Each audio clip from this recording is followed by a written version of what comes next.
made it happen like a lot quicker, or we looked back on the Earth and we were able to help life here on Earth because of something that we never even thought of because of the little project called LRO. That would be great. That would be awesome.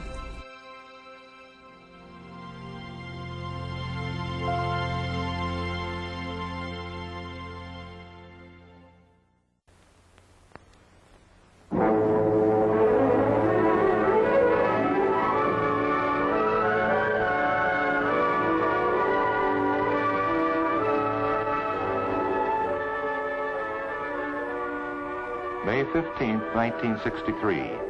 The place, Launchpad 14, Cape Canaveral, Florida. The event, Project Mercury's final manned flight in Earth orbit, forerunner to Projects Gemini and Apollo in the nation's space program. Witnesses of the event, the people of the world, on the site in Florida, at television screens throughout North America and Europe, and at radios on other continents. High above Cape Canaveral, an aerial camera records the launch.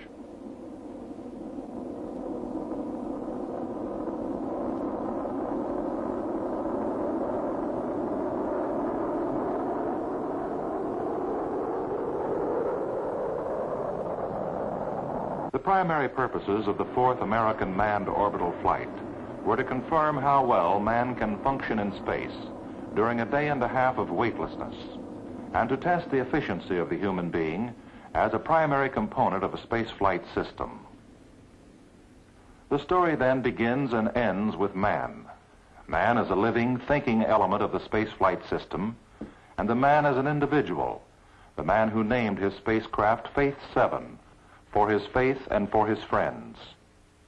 The individual, Air Force Major and NASA astronaut Leroy Gordon Cooper, Jr.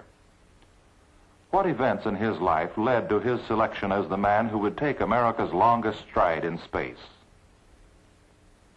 He began flying at an early age. He soloed at 16. He became an Air Force lieutenant and jet pilot at 22. He also obtained an aeronautical engineering degree and qualified for the daring and methodical work of a test pilot. By the time he was selected as an astronaut, he was a trained, experienced test pilot of supersonic jets. But the demands of spaceflight were new, beyond anything previously demanded, even from a supersonic test engineer. New knowledge was essential, new academic training, from astronomy and celestial navigation to studies such as astrodynamics, spacecraft structures, bioastronautics. As an astronaut, Gordon Cooper entered another world of sensation, such as weightlessness, the absence of gravity, which can be simulated on Earth for only brief periods. He underwent hours of training on centrifuges, experiencing the forces of acceleration. He learned special breathing techniques to help him function under the crushing forces of liftoff and re-entry. He learned firsthand the sensations he would encounter in a tumbling spacecraft, and learned to control the craft's attitude in various dynamic conditions. Astronaut Cooper flew dozens of training missions on the ground in spaceflight simulators. He learned operational procedures and emergency techniques. He became as familiar with his Mercury spacecraft as with his own home. And if something went wrong with that spacecraft, he was trained to survive on the desert, in the open sea, wherever he might be forced to land in an emergency. By the morning of May 15, 1963, astronaut Gordon Cooper, engineer test pilot, was as ready to orbit the Earth as his own intelligence and the resources of science could make him.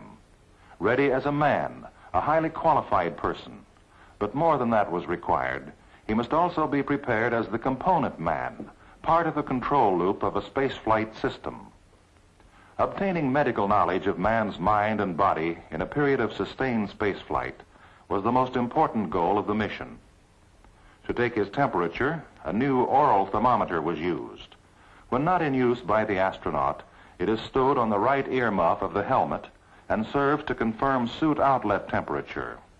It consists of a thermistor embedded in a latex probe and has a range from 75 to 105 degrees Fahrenheit. Delicate sensors obtain heartbeat and respiration rates. They're placed on the torso and under each arm at the 6th rib level. An electrolyte material aids in conducting the electrical signals.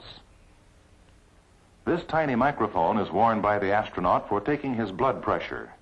It is positioned over the brachial artery on the upper left arm. To measure his blood pressure, the pilot presses a button on his instrument panel. A special cuff is inflated on his arm, much like those in everyday use in a doctor's office. The electrical outputs of the microphone and cuff pressure, like other bodily measurements, are fed into this single telemetry unit, are converted into electronic signals, and transmitted by radio to doctors on Earth. Repeated use of this exerciser during flight was also programmed to yield additional cardiovascular data on exertion while weightless. Relatively free movement of his hands and arms is possible for the astronaut during normal flight since his suit is not normally pressurized. The atmosphere within his cabin is maintained at a life-supporting pressure. In an emergency, however, should the cabin lose its pressurization, the suit would be automatically pressurized to protect the astronaut. A careful test of the suit is made just before flight to be sure there are no leaks. When Gordon Cooper left the astronaut preparation facility, Hangar S at Cape Canaveral, to board the transfer van that would take him to the gantry, he knew that his spacecraft had also been prepared for the mission with meticulous care. Faith 7 had been mated to its Atlas launch vehicle days before. Over 100 changes had been made from previous Mercury spacecraft, time-consuming changes in miles of wiring, in solenoids, valves, dials, and even in screws and bolts. The most important ones, such as removal of the periscope, were designed to reduce weight and increase space for storing greater quantities of consumables, oxygen, attitude control system fuel, food, and water. New instruments, such as cameras, antennas, and a metal sphere with flashing lights. In addition to medical studies, 12 special experiments were scheduled. The 95-foot space vehicle consists of the reliable 3-engine Atlas booster and sustainer, the spacecraft, and the escape tower. Mated together, these major components of Mercury Atlas 9 were a towering tribute to the energy and brains of the nationwide industrial team which created and united them. From almost every state in the Union, materials, designs, parts, components, and assemblies had come to this Florida beach from the thousands of men and women working in the nation's effort to succeed in space. No one was more aware of the work of more than 50,000 people leading up to this moment than astronaut Cooper as he entered the spacecraft.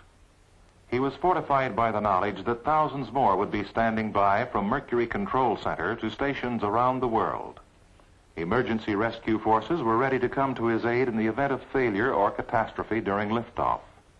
And other rescue crews were stationed at strategic points beneath his flight path in case of emergency landing before the completion of the programmed 22 orbits.